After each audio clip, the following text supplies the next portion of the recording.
Hello guys, welcome. So in today's tutorial I'll be showing you how to make this slate. Yes, it's an engagement slate. It's kente. It's a traditional bridal outfit in Ghana. So if you are interested in learning how to make this slate, please stay tuned. So first things first, I have prepared my paper. I've added an extension because I want to draft both the front and back together. So I'll go ahead and start my demarcation for the front and back. I am measuring considering the amount of fabric I have. Okay, that is what I am using. So this, I am demarcating the front from the back, right? So after that, I'll just go ahead and connect a straight line to this point like so.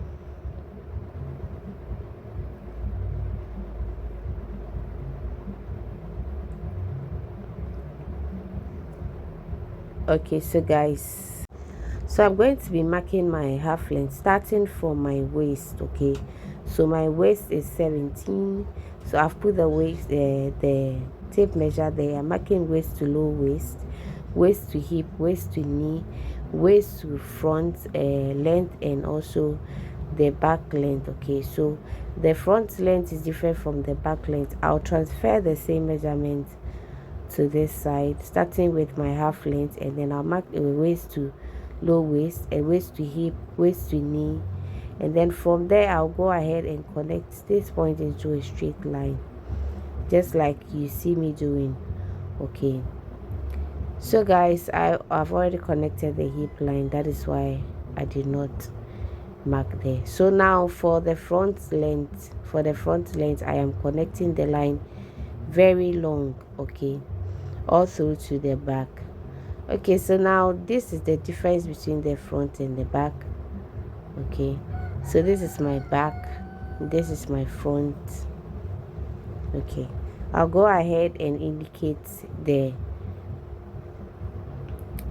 center back and then but before I do that, I realized that my demarcation was too big. Okay, so I'm creating a new demarcation line, okay, to separate the front from the back.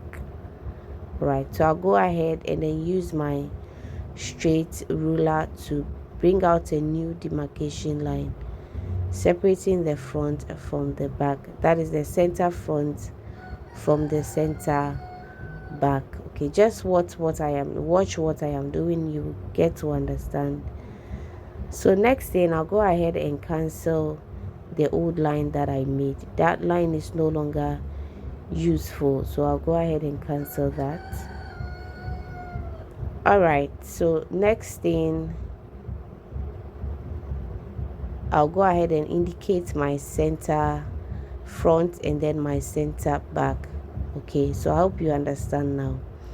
All right, so on this pointer is my low waist, my hip, this is the knee. Okay, and then we have the front length. Okay, we have the front length. I'll go ahead and then mark my back length as well. So after marking the back length, I'll go ahead and connect this into a straight line. All right, so I'm done with that. I'll go ahead and indicate the back length, which I've already done. So this is the front length as well. So after labeling all my lines, I'll just go ahead and then impute my measurement. So waist divided by 4 plus 1 inches for that and 2 inches for sewing allowance. Okay, so the lower waist divided by 4 plus half inches for the dart and then 2 inches for sewing allowance. Okay, so the hip divided by 4, all right, plus 2 inches for sewing allowance. All right, so when I come to the knee line, whatever I have on my, so I've extended my hip line. Okay, I've extended my hip line, and then below my hip line I'm marking the same measurement, 2 inches below that. So on the knee I subtracted 2 inches from the hip divided by 4 and then I marked it on the knee line. Okay, so I'm going ahead to connect these points into a very beautiful curve. Okay, so now that I'm done, I'll go ahead and make this beautiful curve here. This will enable me to curve this straight to the front length. All right, so I've connected my curve to the front length. I'm marking from my knee to the front length, and then I'll transfer this to the other side, okay, to the side seam. Once that is done, I'll go ahead and use my ruler to curve it. But I realized that it was too high, so I came down by half an inch again, canceling the first one. So for the back, I'm imputing the back measurement. That is the fabric I have available. I'm imputing that, and then after that, I'm going to mark my zipper allowance. So I mark half inches on the waistline, and then half inches around the side seam, okay, of the waist, and then I blended it to the hip. So next I'm marking 1 inches on the knee as well. So after that, I'll connect it to the 1 inches. I'll connect the half to the 1 inches on the hip line, and then back to the knee line like so. So next I am coming up by 2 inches, because that is going to be where my back is going to start. The back flare is going to start. So I'm going to connect this straight to my back like so, and then I'm going to taper the ends a bit, like blend it a bit so that. So now I am extending the side because I want to exhaust all the paper, and then using a free hand I made a curve. So I'm going to blend this with my skirt French curve. I'm going to blend this nicely like so. Okay, so basically we are done with drafting the skirt. If I was too fast, please pause the video and then watch as you learn, okay, or as you practice. So I am going to be sectioning out a portion where I will be using a different fabric for that.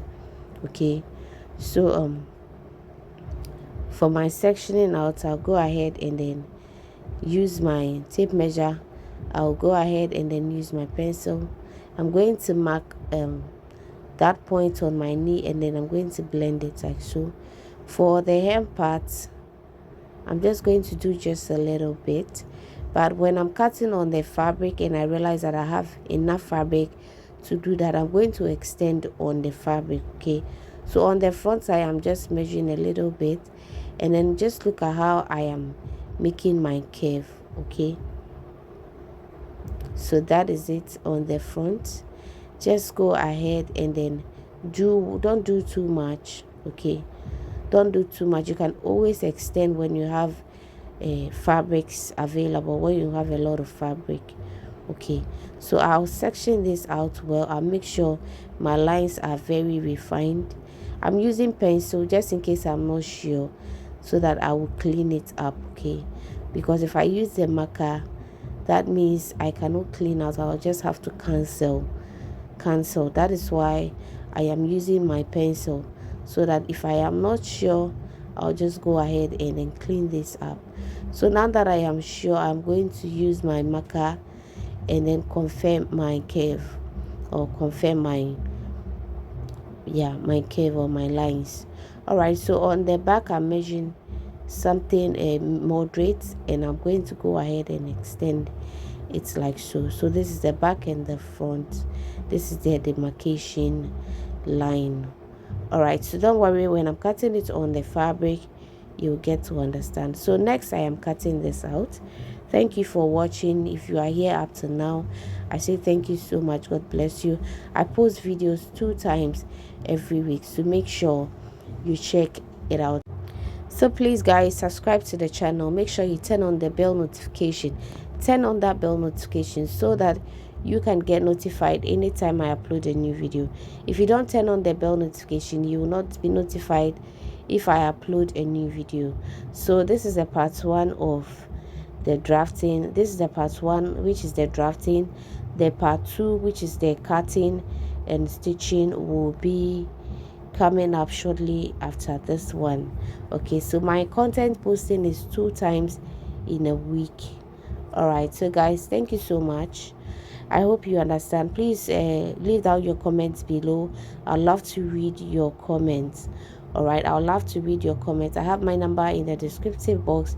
If you need any clarity about the style, please contact me. So this is the excerpt of the cutting tutorial. Yes, this is the excerpt. So I'll be seeing you guys in the cutting and the stitching of this video. Please, like I said, turn on the bell notification so you get notified anytime I upload a new video. If you don't do that, when I upload a new video, you will not get my videos. Okay, so also please help me like, subscribe, and then share this video so that the YouTube algorithm will help push this video out for others to watch as well. Okay, so thank you so much. You have a lovely day. I'm going to see you in the cutting and stitching of this tutorial. Take care and bye bye.